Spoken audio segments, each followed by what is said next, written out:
Hey guys, Wing here, 100K Fire Movement. My wife has recently followed one rule over the past 9 months and her portfolio has survived an 80% crash. Before that, let's talk about today's micro market is 27 May 2025. We have a slight uptick of buy signal. So it was about 76%, right now it's 80%. So it still have some momentum even though it's like deteriorating right now. For today's video, let's talk a little bit on the broad market, which is S&P 500. So right now we are approaching the all-time high, right? I was just thinking back over 2 to 3 years ago and I realized something very interesting. 2 years ago, we have nearly a V-shaped recovery, about 2 to 3% away from all-time high. Eventually, market started to crash thereafter because of high inflation, high interest rate, and everything else. So we be able to experience it this time around.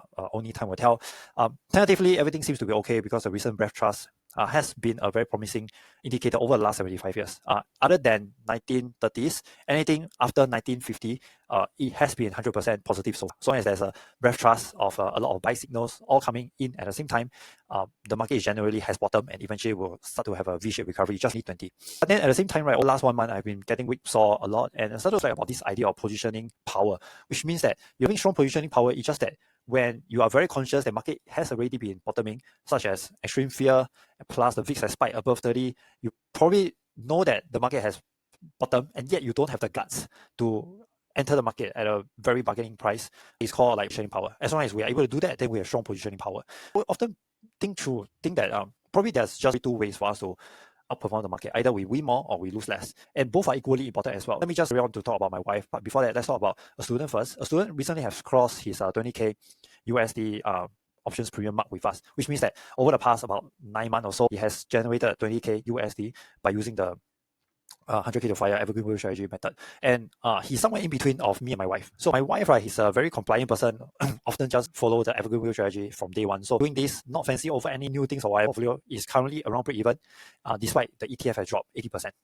Okay, 80%. Right now, she's market has recovered a little bit, but she's more or less break even. And anything above, she will probably start to see the effect, the earnings effect from then on. For myself, on the other hand, is very different. I often just remember a lot of new strategies and burning R&D money, learning what is working, what is not working, not just the strategy side, but also on the psychology and emotional side. Student is actually quite smart. It's like each of us, right, follow evergreen rule strategy mostly, but then keep an open mind for new tweaks. So whenever he will to speak to me, sometimes I'll share with him I recently burned some money and learn some lessons, and then he also do his best to apply what that makes sense for him. But more importantly is that he also apply it on top of his independent risk assessment as well. All this does help. Because of this, right now his portfolio is actually on a profitable level, even though he has probably also went through the same thing, 70 to 80% crash. It's actually a very good which is a very good result because you imagine you are profitable even after the ETF dropped 70-80%. That is very good. That's right. I guess over the long run, the ones who can do well, ones who keep on improving, and they never complain about how little cash flow they have. Because once we complain that we have little cash flow, once we complain that we aren't doing very well, that's when we started to get greedy, get impatient, and start to over position ourselves, and eventually we get into bad positioning. And when market present us a great opportunity to buy, that's when we don't have the capacity to buy anymore.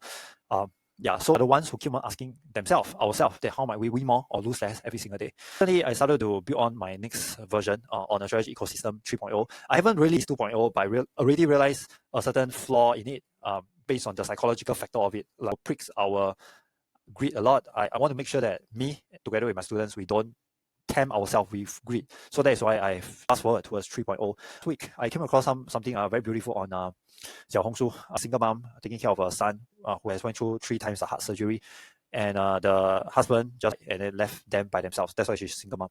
And she said something like, 人生没有幸福不幸福，只有知足不知足. And translation, it just there's no happiness or unhappiness in life, only contentment or dissatisfaction in life. And I think this wraps out so fully about life, not just about life, but particularly also about our investing and trading journey as well. Here's what I'm going to do next, that be contented with my weekly cash flow so that I can maintain a strong positioning power, and then eventually when the market presents a great opportunity to buy, that's when I can build in, even though my rational brain has been already telling me that I can, and always have this certain other capacity to spend some R&D money to be able to continuously improve as much as possible. But for my students, you don't have to spend all this R&D money because the one spending, and then you can just on to wipe that I have and fast forward learning as well. The rest you can just through the report as usual, and I'll see you again tomorrow. Bye.